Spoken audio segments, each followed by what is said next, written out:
Hello' everyone, ৰুমিজ kitchen চেনেললৈ আপোনালোক সকলোকে আকৌ এবাৰ স্বাগতম জনাইছোঁ আৰু আশা কৰোঁ আপোনালোক সকলোৱে ভালে আছে আৰু ময়ো ভালে আছোঁ। আৰু এইকেইদিন আচলতে ইমান বেছি গৰম আৰু সেই গৰমৰ কাৰণে একো বনোৱা ইচ্ছাই নোযোৱা হৈ গৈছে। তথাপিও বনাইতো খাবই লাগিব। আৰু আজি এইকাৰণে মই কি বনাম দেখিছে, আজি কুমলীয়া ঔটেঙা আনিছোঁ। এইটো বনাম ঢেকীয়াৰ লগত জোল। নহ'লে চাই থাককচোন ভিডিঅ'টো আগলৈকে আৰু কি বনাম দেখাই যাম।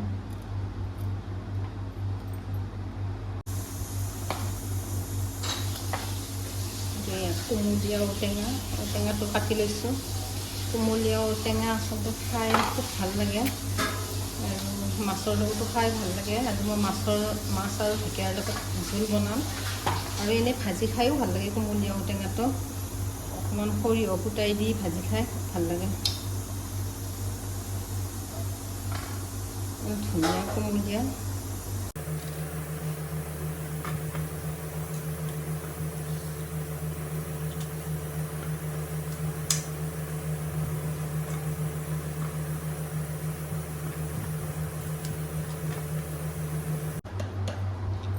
মাছখিনি মই অলপ নিমখ আৰু হালধি সানি ল'ম।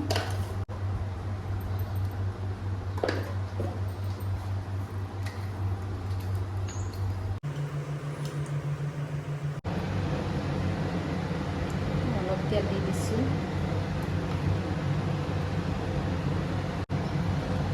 মাছখিনি হওঁতে মই অকণমান নিমখ দি দিছোঁ। নিমখ অকণমান দিলে মাছটো মানে চিটিকি নপৰে আৰু।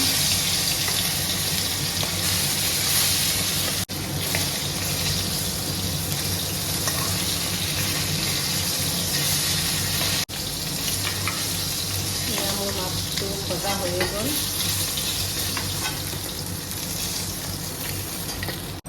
এইখিনি তেলতে কেইটামান সৰিয়হ দি দিছোঁ, দুটা শুকান জলকীয়া আৰু অকণমান পিঁয়াজ দি দিছোঁ।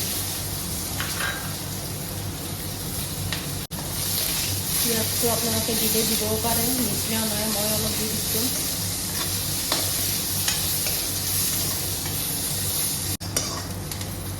পিঁয়াজখিনি অকণমান ভাজি ল'লোঁ। এতিয়া মই ইয়াতে কাটি থৈ দিয়া আলুখিনিও দি দিম।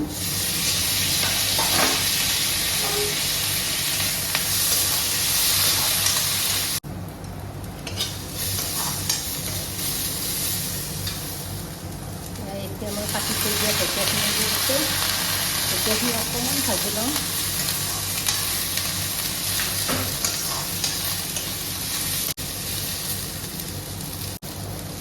ঔটেঙাখিনি দি দিছোঁ।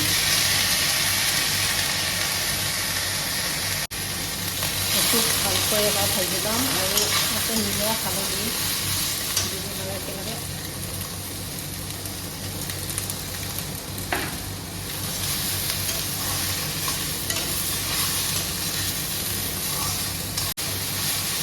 এয়া অলপ ভাজি ল'লোঁ, এয়া ভজা হৈ গ'ল আৰু এতিয়া মই ইয়াতে গৰম পানী দিম।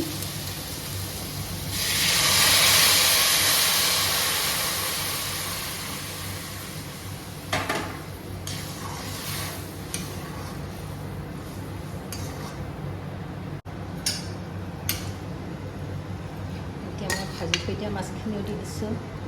এনেকৈ ঢেকীয়া আৰু কুমলীয়া ঔটেঙাৰ লগত মাছৰ জোল কোনে কোনে খাই ভাল পায় জনাবচোন।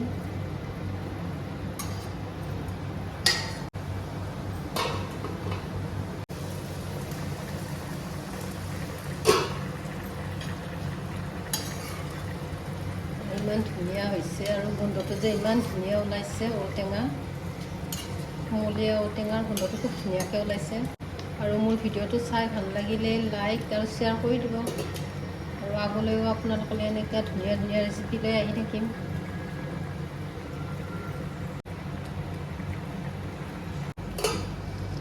যিসকলে মোৰ ভিডিঅ'টো নতুনকৈ চাইছে, মোৰ চেনেলটো ছাবস্ক্ৰাইব কৰিব বুলি আশা ৰাখিলোঁ।